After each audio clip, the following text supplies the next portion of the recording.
Welcome back to the deep dive. You guys wanted the latest on what OpenAI's been doing, and, well, they've been busy. We're diving into some new stuff right from the source. We're talking about their AI model O1 and something called reinforcement fine-tuning. It's going to be interesting. Yeah, it seems like OpenAI has been working hard. We'll be looking at two big reveals, both about their newest AI models, the full launch of O1, you might remember that from the preview, and then a preview of reinforcement fine-tuning. It sounds like, a way to make AI Oh, experts. yeah, O1, I remember that. Wasn't it a little slow, though? What's changed? You're right, the preview wasn't exactly speedy, but this full version, Hmm. way faster. Like they put a rocket in it, they really improved the speed and listened to the feedback they got. And it's not just faster, it's smarter. Here's the big thing. It can now understand images, not just text. Images, too. That changes everything. How much faster are we talking, though? So think about this. You ask both versions of O1 a question like, list all the Roman emperors of the 2nd century with their dates and accomplishments. The full version gives you the answer in like 14 seconds. The preview, over 30. Okay, that's a big difference. No more waiting around. But you said it's not just about speed, right? Right, it's way more accurate too. Tests show it makes big mistakes 34% less often than the preview. And remember, it's also 50% faster. Wow, that's impressive. So it's fast and smart. What else can this new O1 do? Well, to show off the whole image thing, they gave it a tough problem. Imagine a data center, but in space. They gave the AI a drawing of it, solar panels, GPU racks, even a cooling system. Okay, I need to see this drawing. What was the challenge? The challenge was to figure out how big the cooling panel needed to be to keep everything running. And to make it harder, they left out some important details in the drawing. That's a real test. So did O1 figure it out? It did. And in just 10 seconds, it figured out the missing details, did a bunch of calculations, and gave a really accurate answer for the cooling panel size. That's incredible. It's like it can solve problems that would take us forever. Wait, there's more to O1, right? What's this pro version? Yeah, there's a new level of ChatGPT called ChatGPT Pro. It's for people who really want to use these models to the max. You get unlimited access to all their models, like GPT-4, and of course, O1. Unlimited access. That sounds fun. What else do you get with Pro? They added some cool stuff like voice mode. You can actually talk to the AI, but the really big thing is O1 Pro mode. Pro mode. Now I'm curious, what does that do? It's like giving O1 extra brain power. They're using more computing power just for Pro mode. That means it can do things like advanced math, even faster and better, like having a whole team of experts powered by AI. So if you're serious about AI, Pro mode is the way to go. Exactly. And you can get it right now for $200 a month. Not bad for all that power. Seems like they're making AI easier to use for everyone, but what about that other thing, reinforcement fine-tuning? What's that all about? Reinforcement fine-tuning, or RFT, is totally different. It's not about making the AI smarter overall.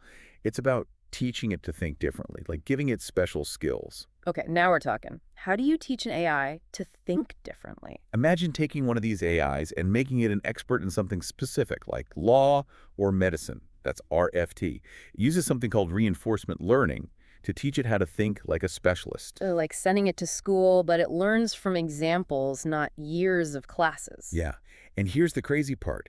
It doesn't need tons of data. You only need a few examples, maybe a dozen, to fine-tune it for a task. Really? So you could make O1 a legal expert with just a few documents? Yep. And there are already cool results. OpenAI worked with Thomson Reuters to make a legal assistant with RFT. It's called Co-Counsel AI, and it helps lawyers with tough work, like having an AI lawyer. An AI lawyer. That's wild. You also mentioned a researcher using RFT for something even bigger, right? Diagnosing diseases? Right. OpenAI is working with a researcher, Justin Reese, at Berkeley Lab. He's using RFT to train O1 Mini, a smaller version of O1, to figure out rare genetic diseases. Wait, a smaller version is better than the full O1? How? That's the cool thing about RFT.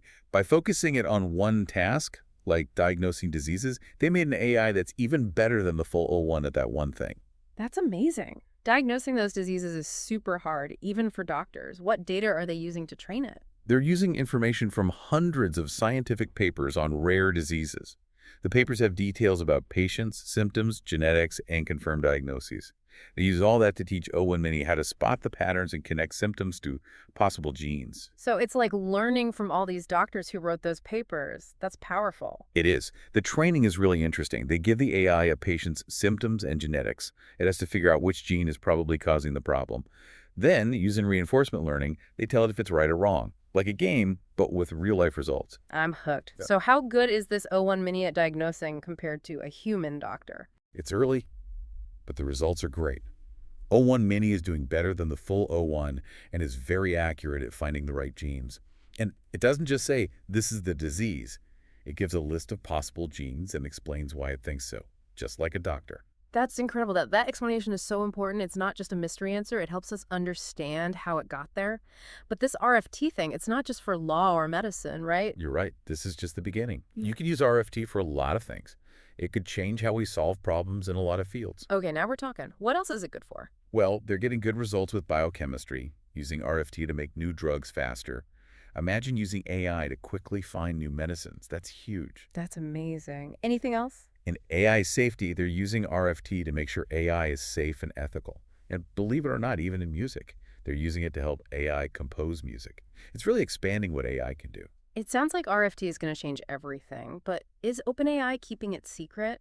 Can other people use it? Right now, they have a program called Alpha. It lets some organizations try RFT early and see what it can do. They're working with partners before releasing it more widely. Like a beta test for companies that are serious about it. I bet everyone wants in. Yeah, but the good news is OpenAI is going to launch RFT publicly early next year. So it's limited now, but soon anyone can use it. That's huge. Early next year, anyone can make their own AI experts. So many possibilities. What do you think RFT will mean for society overall? It's a big deal. You can make AI expertise available to everyone, which has never been possible before. Imagine small businesses with their own AI helpers, teachers with AI tutors for each student, doctors with AI that specialize in rare diseases. It could really change things. That's exciting and a little scary too. It sounds like a big change is coming. But we're out of time for part 1 of our deep dive into OpenAI's new stuff. Welcome back to our deep dive on all things OpenAI. Before the break, we were talking about how reinforcement fine-tuning could be a game changer in so many fields. Yeah, it's a big deal, for sure. But like with any new tech, you got to wonder, what if? Like, what about jobs? If we can make AI experts on everything, are human jobs in trouble? It's a good question. A lot of people are worried about that. But we got to remember, AI is a tool. And like any tool, you can use it for good or bad. It's about making sure AI helps people, not replaces them. We need to work together, not against each other. Yeah, I see what you mean. It's about finding how AI can help us, not make us obsolete. Maybe AI can do the boring stuff that nobody likes so we can focus on more interesting work. Exactly. Think about jobs that are dangerous too, like in factories, mines, or dealing with hazardous materials. Using AI for that could make those jobs safer and more efficient. Then humans can do the jobs that need creativity and thinking things AI can't do yet. So instead of AI taking jobs, it could create new ones and even new industries. We just got to adapt and change with the times. Exactly. The key is to find that balance, where human intelligence and AI work together. They both have strengths, and together we can do amazing things. Now that's a future I'm excited for. It's about working together, not being afraid. But there's another thing I've heard people worry about. What about bias in AI? If AI learns from biased data, wouldn't it just make things worse? That's important, and OpenAI knows it. They're working hard to reduce bias in their AI. One way is to make sure the data they use is diverse and fair. They're also making algorithms that can spot bias in the AI's results, like a safety net. So it's a multi-pronged approach, trying to solve it from all sides. But it's not just on OpenAI, right? We all need to be aware of our own biases and work towards a fair system overall. You got it. We all have a responsibility to make AI fair. Researchers, developers, policymakers, even everyday users like us. We shape the future of AI, so it's up to us to make sure it's fair and just. Well said. Okay, one more worry I have to bring up. It's that classic sci-fi fear, AI getting too powerful, the whole robots taking over thing. Ah, the good old robot takeover. It's a fun story, but we're still a long way from AI being conscious or self-aware like humans. Yeah. We're not there yet. Phew, good to know. I like those movies, but I'd rather keep them on the screen. But still, as AI gets smarter, shouldn't we be at least a little cautious? Definitely. It's always good to be careful as we explore new technology. Yeah. OpenAI is committed to doing AI the right way. You have a whole team of researchers focused on AI safety, making sure humans are always in control and AI follows our values. That's reassuring to hear. It's good to know they're serious about safety. But enough with the doom and gloom. What about the exciting stuff? What are some of the cool possibilities that OpenAI is opening up? I'm with you. What are you most curious about? Well, earlier we talked about how RFT could revolutionize things like law, medicine, even music. What else could it change? What are the big The possibilities? possibilities are huge. Imagine, in education, every student gets personalized lessons that fit their learning style. RFT could make that happen. AI tutors that adapt to each student, giving them the help they need, like a personal tutor for everyone. Wow, that would change education completely. It could help everyone succeed no matter what. What about healthcare? Any big breakthroughs there? For sure. RFT could help create AI systems that help doctors diagnose diseases, plan treatments, even do surgery more precisely. Imagine AI-powered robots doing complex surgeries perfectly. That means faster recovery and better results for patients. Sounds like the future of medicine. But it doesn't stop there, right?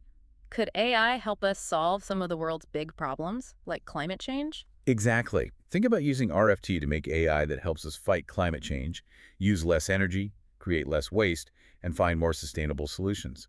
It could make a real difference. That's amazing. If we use AI for good, we could create a future that's not just high tech, but also fair, just, and sustainable. Couldn't agree more. It all comes down to using AI responsibly, making sure it empowers people, not hurts them. It's about humans and AI working together, knowing we can achieve more as a team. Powerful message. We can't forget that. But before we wrap up this part of our deep dive, there's one more thing from OpenAI we haven't touched on yet. AI agents. Ah, yes, AI agents. Now we're talking futuristic. An AI agent is basically an AI that can act on its own in the real world. Think of it like an AI that does tasks, makes choices, and learns, all without us telling it what to do every step of the way. Sounds like science fiction. Are they real, or is this just an idea? It's still early, but OpenAI is working on them. They made a platform called GEM where researchers can train and test AI agents in virtual worlds that are like the real world. So it's a training ground for AI agents. They learn the ropes before they're let loose in the real world. Yep.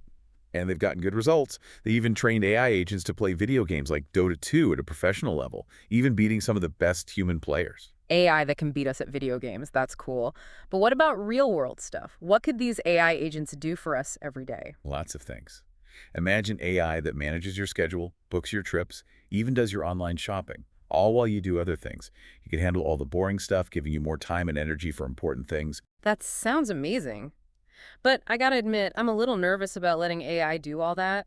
What if it messes up? Or what if it does something harmful? I get it. It's normal to be a little worried about new tech. Hmm. OpenAI is working on making sure AI agents are safe and ethical in the real world. It's all about building trust and making sure everything is transparent. That makes me feel better. It seems like they're really trying to do this right. But even with all the safety stuff, it's still kind of weird to think about AI doing things for us, even just scheduling my day. I understand. It's natural to hesitate when it comes to new tech that could change things. But if AI agents are developed responsibly, they can make our lives so much better, more productive, more efficient, and maybe even happier by taking care of all the boring stuff. I like that vision. It's about finding that balance, embracing new things while staying safe and responsible. And it sounds like OpenAI is on the right track, being careful and thoughtful as they explore this new frontier. Exactly. AI is full of promise and challenges, and it's up to us to make it work for everyone. And we're back for the final part of our deep dive into OpenAI. We've talked about the superfast O1, the power of reinforcement fine-tuning, and even those sci-fi AI agents. Yeah, it's been a wild ride. OpenAI is really pushing AI to the limit, making it faster, easier to use, and adaptable. But as we wrap up, let's think bigger. What does all this mean for us, for humanity? Okay, big picture time. What does super smart AI mean for the future of humans? People have been asking that question for ages. AI can change everything. How we work, how we talk, how we solve problems, maybe even what it means to be human. It's exciting and a little scary, right? AI could solve big problems like climate change and disease, but it could also take our jobs, make biased decisions, maybe even become a threat like in those movies. Those are real concerns. The future of AI isn't set in stone. It depends on the choices we make. Everyone needs to work together, the people making AI, the people making rules, and all of us alone in this AI world. So it's not just about the tech itself, but how we use it. We need to be smart about the risks and make sure AI helps us, not hurts us. Exactly. We need to make sure AI is fair and benefits everyone, not just a few. We need to deal with bias, understand how AI makes decisions, and use it responsibly, following our values as a society. Big challenges, but we can't ignore them. The stakes are too high. But amidst all that, we can't forget how cool AI is. It's like a glimpse into the future. Totally agree. AI shows how creative humans are, how curious we are, and how we always want to explore. It unlocks new possibilities, does things we thought were impossible, and even makes us rethink what's possible. It feels like we're at the start of something huge, seeing technology that could change the world. It's scary, but it's also amazing. Definitely. As we go into this unknown territory, we need to be humble, curious, and committed to using AI to make things better for everyone. Let's make a future worth fighting for. Couldn't have said it better. That wraps up our deep dive into OpenAI. We've seen their newest innovations, from the faster O1, the power of reinforcement fine-tuning, to those futuristic AI agents. AI is changing fast, and OpenAI is leading the way. It's been a great discussion. I hope everyone listening understands not just how powerful AI is, Yeah, but also how important it is to use it responsibly. for sure. And as we end this episode, I want to leave you with one last thought. The future of AI isn't just happening to us, we're building it together. So let's be ambitious, responsible, and above all, let's embrace this journey with excitement and a commitment to using AI for the good of all humanity. Well said. And until next time, keep exploring, keep asking questions, and keep pushing the limits of what's possible. That's it for our deep dive. Thanks for joining us.